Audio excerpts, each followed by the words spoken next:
स्वागत है प्रिय विद्यार्थियों। आज की कक्षा में आज हम पढ़ रहे हैं पाठ 3 परोपकाराय सताम विभूतय। सज्जनों की विभूतियाँ परोपकार के लिए होती हैं। पाठ का परिचय थोड़ा सा जान लेते हैं। वैसे हमने इसकी आर्यशूल से का परिचय भी पढ़ लिया है, इससे संबंधित, और जातकमाला का परिचय भी पढ़ लिया है। तो संस्कृत साहित्य में कथा लेखन की सुदीर्घ परंपरा रही है। इन्हीं कथाओं में जातक कथाएं अपना विशिष्ट स्थान रखती हैं। ये बौद्ध धर्म से संबंधित हैं। इनमें बुद्ध के पूर्व जन्मों की कथाएं हैं। बुद्ध को पूर्व जन्म में बोधिसत्व कहा जाता है। बोधिसत्व के कर्म अद्भुत और दिव्य हैं। उनका जीवन अलौकिक और आदर्श है। उन्होंने अपने प्रत्येक जन्म में करुणा, परोपकार, बुद्धिमानी जैसे उदात्त चारित्रिक गुणों को दर्शाया है। जातक कथाएं मूलतः पाली भाषा में हैं और इनकी संख्या 547 है। ये यहाँ बोधिसत्व के उदात्त गुणों से प्रेरित होकर आर्यशूर ने संस्कृत में जातकमाला नामक ग्रंथ की रचना की। इसकी रचना 3री-4वीं शताब्दी में की गई। यहाँ बौद्ध सिद्धांतों की स्थापना के लिए आर्यशूर ने इसकी स्थापना की। जातक शब्द का अर्थ है पूर्व जन्म की कथा। यह पाठ जातकमाला के 15वें जातक मत्स्य जातकम से लिया गया है। इसमें मत्स्य रूप में अवतरित भगवान बोधिसत्व के परोपकार की घटना को अत्यंत मर्म स्पर्शी शैली में वर्णित किया गया है कि मत्स्याधिपति के रूप में बोधिसत्व ने किस प्रकार अपनी दया, भावना, सत्य और पुण्य के बल से अपने साथी मत्स्यों की प्राण रक्षा की। इसमें बताया गया है कि सत्व गुण से परिपूर्ण आचरण देवताओं को भी वश में कर सकता है। सात्विक, राजसी और तमस 3 गुण होते हैं, तो हमें सत्वगुण से संबंधित आचरण करना चाहिए।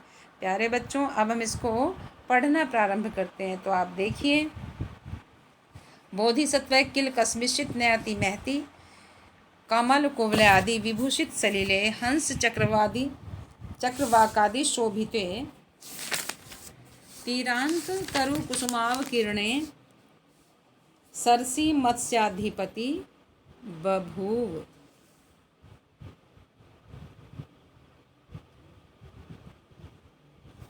तो देखो प्यारे बच्चों, वो कहते हैं कि बोधिसत्व कस्मिश्चित किसी, नैति महति छोटे, कमल कुवले आदि नील कमल से सजे हुए, विभूषित सलीले, सजे हुए सलीले माने जल में, चक्र हंस चक्रवाक आदि शोभिते, जिस जल में हंस, चक्र आदि पक्षी रहते थे।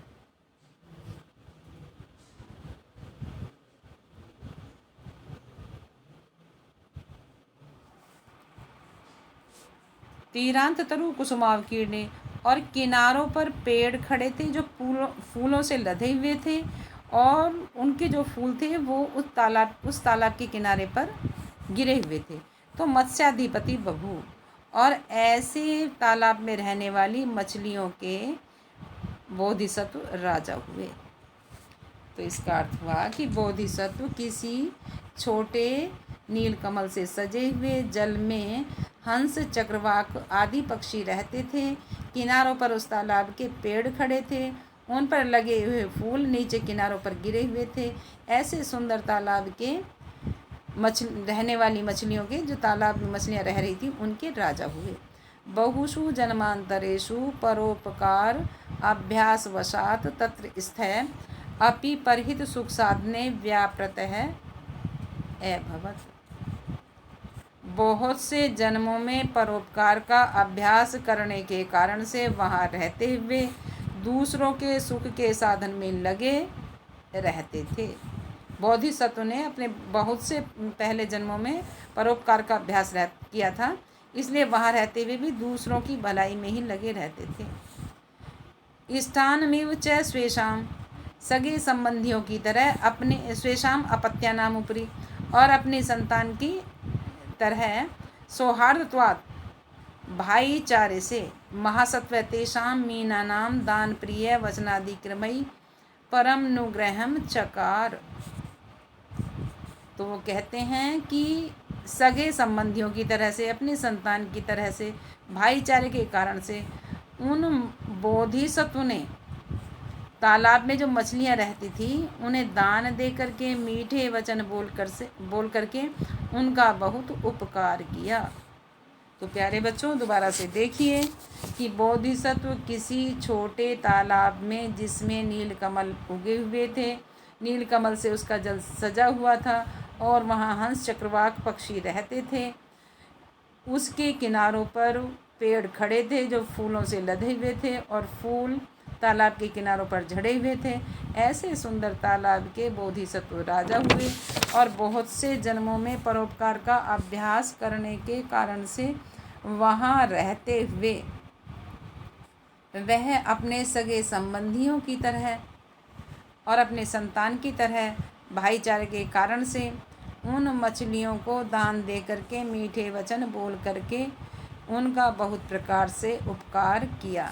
तो प्यारे बच्चों, ये आपकी समझ में आ गया। अब आगे देखिए, देखो ये इसके हैं शब्दार्थ हैं और यहाँ इसका ये जब हम आगे देखेंगे तो यहाँ ये इसका दिया गया है प्रसंग। तो देखो प्रसंग है, प्रस्तुत गद्यांश हमारी संस्कृत की पाठ्य पुस्तक शाश्वती प्रथमो भाग के पाठ परोपकाराय सताम विभूत से उद्धृत है। यह पाठ आर्यशु रचित जातक माला के 15वें जातक मत्स्य जातकम से संकलित किया गया है। इस गद्यांश में आर्यशूर ने मत्स्याधिपति के रूप में जन्म लेने वाले बोधिसत्व के उदात्त गुणों को प्रकाशित किया है।